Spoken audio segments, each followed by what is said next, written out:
The Espérance Girls Club was one of a great many movements in England during the early years of the 1900s that sought to revive old English folk customs. Here you see a Morris dancer's scene with Mr. Punch himself leading the dance. The title of this illustration from the 13th of November 1907 is Merry England Once More. It reads, "In consequence of the great success of the Espérance Girls Club in promoting the revival of English folk songs and Morris dances in country villages, a conference is to be held on November 14th at the Grapple Gallery for the purpose of furthering this admirable scheme."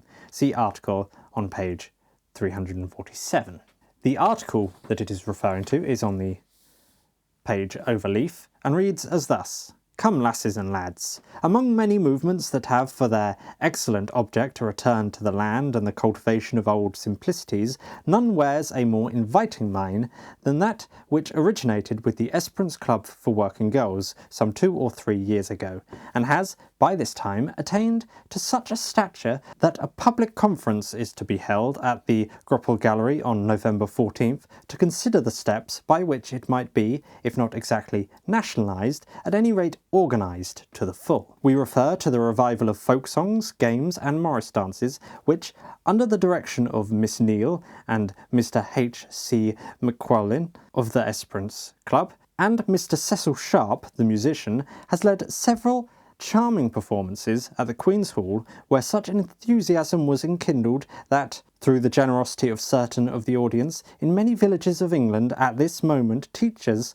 are at work instructing the children in the steps of those delightful measures to which our ancestors danced when England was merry. In this way, the Espérance Club, through the public spirit of a few individuals who love the past, has become a missionary centre to spread happiness and fun and melody east and west and north and south. But the club is small and its exertions are limited, and hence this conference for the search of a practical way to increase the number of teachers and so give the songs and dances to a wider and wider and wider recognition until all England is dancing and singing once more and once more is merry. Mr. Punch wishes the conference success with all his heart. You can see here the active enthusiasm of the Punch illustrator and its writers in promoting this venture to bring back the old folk songs and folk dances which reminded people in the early 1900s of merry old England. A rural, simple place, before the Industrial Revolution smogged it up and made life a lot more complicated and a lot more by the clock. It looks charming.